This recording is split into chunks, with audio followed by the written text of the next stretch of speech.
Halo guys, perkenalkan nama saya Komang Alip Puja. Saya asli Sulawesi Selatan, tepatnya di Kabupaten Luwu Timur.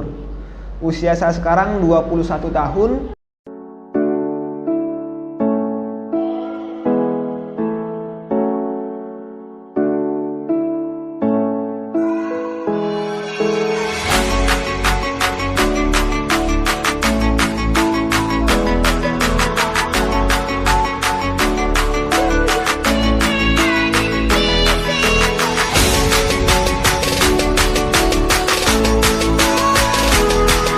Saat ini saya sedang mengelola bisnis atau mengelola kantor di Kota Sidrap.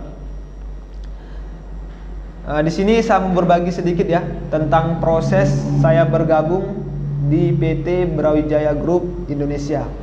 Saya cuma tamatan SMK. Saya SMK-nya di SMK Negeri 1 Kota Palopo. Halo, Kota Palopo. Jadi pada saat saya sekolah, saya sudah senang belajar mandiri ya, tidak terlalu mau nyusahin orang tua. Jadi pada saat saya sekolah, sudah tinggal sama orang, sudah bekerja dengan orang, supaya membantu sedikit sekolah saya, tidak terlalu membebani orang tua. Setelah lulus sekolah, saya ingin sekali melanjutkan belajar saya ke universitas atau ingin kuliah. Cuman tidak bisa ya, karena ekonomi dari keluarga ya, ekonomi keluarga tidak bisa. Sempat juga ribut dengan orang tua, kok teman-teman yang lain orang tuanya bisa kasih kuliah anaknya, kok saya tidak bisa, kok saya tidak bisa kuliah. Sempat ribut dengan orang tua. Akhirnya permasalahan itu saya temukan, ternyata orang tua ada masalah besar ya, ada masalah menanggung hutang lumayan besar. Akhirnya saya memutuskan untuk bekerja dan ingin membantu membayar utang orang tua itu. Setelah itu saya berangkat ke Sorowako untuk bekerja di rumah makan ya, di rumah makan Sorowako. Ternyata di rumah makan itu kita di training dulu, tidak langsung dapat gaji pokok. Di training dulu kurang lebih 2 bulan. Di gaji training bulan pertamanya cuma dikasih 200.000. Bulan kedua juga sama 200.000. Akhirnya saya memutuskan untuk keluar dan mengajak teman-teman saya untuk melamar kerja di Morowali, di PT Tambang ya. Saya berangkat ke Morowali itu 6 orang, mengantar berkas. Setelah 1 bulan akhirnya ada panggilan untuk interview. Dan yang cuma dapat panggilan itu cuma 5 orang saja. Dan 5 orang itu teman-teman saya semua. Saya sendiri tidak ada panggilan. Akhirnya saya putus asa di situ, saya sempat kecewa, putus asa. Akhirnya saya pulang sendiri ya, dari Morowali saya pulang untuk mencari kerja sampingan. Akhirnya saya mendapat pekerjaan menjaga toko elektronik. Saya kerja kurang lebih 3 bulan. Akhirnya saya keluar lagi, saya mencari kerja lain karena kurang nyaman. Saya bekerja di restoran. Di restoran itu saya bekerja sebagai tukang bakar ikan. Sebagai tukang bakar ikan. Setelah 3 bulan kerja, saya dapat info loker dari kakak saya yang di Makassar. Katanya ada perusahaan yang bagus, yang sudah banyak orang-orang di dalamnya sudah sukses. Saya tanya kerjaan apa, cuman kakak saya bilang tuh menawarkan itu hari pekerjaan marketing sales. Jadi saya menjawab saya tidak bisa, saya orangnya pemalu, tidak percaya diri orangnya. Jadi dan saya juga ke Makassar juga takut karena kota besar gitu ya. Tapi kakak saya ngotot untuk saya tetap harus datang. Dan saya minta waktu berpikir kurang lebih 1 minggu. Setelah 1 minggu, kakak saya menelpon saya lagi, menghubungi saya lagi, ngotot lagi suruh datang. Saya masih menolak dan ketiga kalinya kakak saya betul-betul ngotot, betul-betul suruh saya harus datang. Dan akhirnya saya memutuskan untuk keluar dari rumah makan itu atau restoran itu. Saya keluar dan saya berangkat ke Makassar. Setelah itu saya bawa lamaran ke PT Brawijaya Group Indonesia dan ketemulah saya dengan orang yang sangat luar biasa ya. Orang yang membimbing saya, yang mengarahkan saya yang sangat luar biasa. Orang tua saya di bis ini. Ketemulah saya dengan Pak Wayan Supriyanta. Ya. Jadi Pak Wayan sendiri yang langsung interview saya, yang menawarkan saya untuk ke manajemen karir ya, ke manajemen karir. Saya ditawarkan untuk ke asisten manajer. Cuman saya tidak percaya, gitu kan? Masa kita cuma tamat SMK bisa jadi asisten manajer. Kita cuma tamatan SMK bisa jadi manajer. Saya belum percaya di sana. Cuman karena saya sudah terlanjur di Makassar, saya harus mengikuti trainingnya.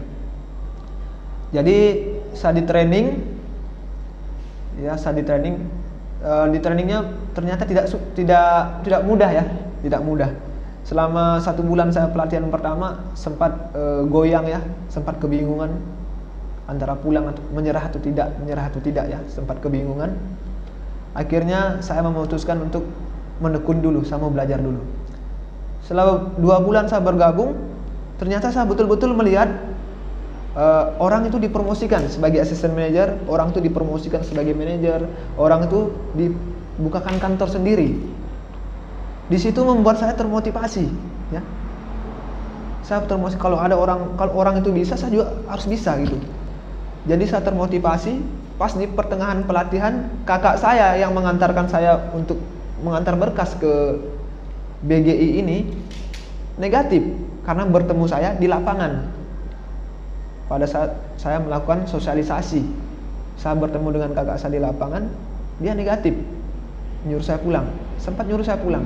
Begitupun dengan orang tua, selalu nyuruh saya pulang, karena mendengarkan omongan-omongan tetangga ya, omongan-omongan tetangga yang negatif. Katanya anakmu di sana kerja begini, kerja begini. Cuman saya cuma meyakinkan dengan orang tua, nggak usah dengar omongan orang lain. Karena ketika kita lapar bukan dia yang beri kita makan gitu. Dan saya percaya sekali ya, kalau sukses itu bukan masalah bisa atau tidaknya, tapi masalah mau atau tidaknya. Karena saya sudah menanamkan dalam diri saya mempunyai kemauan yang besar, saya mau sukses. Saya juga mau seperti orang-orang yang sudah berhasil di sini. Tapi orang tua masih negatif. Akhirnya saya tidak menghiraukan itu. Saya mengambil lebih baik saya fokus ya. Jadi saya fokus. Jadi saya sempat juga diarahkan dengan Babe Wayan, orang sukses di sini karena ada 2. Yang pertama itu karena wadahnya, dan yang kedua karena komunitas. Jadi saya berpikir wadah saya di sini sudah bagus, sudah ada peluangnya, tinggal komunitas saya yang harus saya perbaiki. Akhirnya saya memilih untuk fokus, saya bergaul dengan orang-orang yang bagus. Saya bergaul dengan manajer-manajer, sharing-sharing, saya bergaul dengan asisten-asisten manajer yang bagus, supaya saya juga bisa seperti mereka. Jadi saya selalu berpola pikir yang baik, berpola pikir yang positif. Karena kalau pola pikir kita benar, tujuan kita pasti benar, tindakan kita juga pasti benar. Jadi saya selalu belajar, selalu mengasah ilmu saya, belajar. Akhirnya saya bisa promosi sebagai asisten manajer. Di asisten manajer ini saya belum menginformasikan pulang ke rumah ya. Kalau saya sudah promosi, saya tetap fokus dengan goal saya untuk saya betul-betul harus bisa buka kantor. Karena motivasi saya harus bisa membayar utang orang tua itu. Gitu. Karena utang orang tua lumayan banyak ya. Akhirnya setelah beberapa bulan saya dipromosikan sebagai asisten manajer, saya promosi lagi sebagai marketing manager, dan akhirnya saya dibukakan kantor di Sidrap. Saya dibukakan kantor di Sidrap. Jadi intinya menurut saya kalau tidak ada namanya sukses itu yang instan. Tidak ada sukses itu instan. Sukses itu butuh kerja keras. Sukses itu butuh proses, bukan protes. Sukses itu butuh kegagalan dulu untuk kita banyak belajar dari kesalahan-kesalahan kita yang kemarin. Jadi untuk teman-teman yang lagi berjuang, ketika jatuh, ketika menemukan kesulitan, jangan mengeluh, tapi belajar dari kejatuhan itu, mencari solusi, gitu ya. Karena apa? Di bis ini saya termotivasi, orang yang tidak sekolah bisa jadi manajer, ya.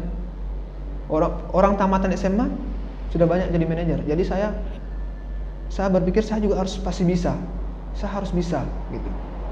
Jadi setelah saya buka kantor kurang lebih 2-3 bulan, akhirnya utang orang tua di kampung saya lunasi, dan setelah itu saya buatkan orang tua juga rumah. Saya ingin membuktikan dengan orang-orang yang di luar sana yang tidak percaya dengan saya, orang-orang yang banyak meremehkan saya akan buktikan gitu. Saya buktikan Intinya kalau untuk teman-teman yang lagi berjuang, itu pesan saya, tetap selalu optimis ya. Sukses itu cuma masalah waktu. Yang penting kita terus kerja keras, jalani prosesnya dengan antusias, dengan bersemangat, fokus dengan komunitas kita sekarang. Kalau kita bergaul dengan orang bagus, sudah pasti kita akan menjadi orang yang bagus. Karena ada kata-kata motivasi bilang, kalau kita bergaul dengan 5 orang kaya, kita akan menjadi orang yang ke-6. Saya yakin sekali dengan kata-kata itu. Jadi setiap saya mau bagus, saya harus bergaul dengan orang bagus. Jadi selalu membawa pola pikir yang baik, membawakan pola pikir yang positif. Jadi intinya di bisnis ini banyak orang yang sudah bagus, sudah berhasil. Ya, intinya kalau saya bisa, teman-teman yang lagi proses juga pasti bisa. Intinya jangan pernah mengeluh, tetap selalu bersemangat dengan prosesnya. Ya, sampai ketemu ya di puncak. Untuk teman-teman yang lagi proses, see you at the top. Tarung full, Ewako.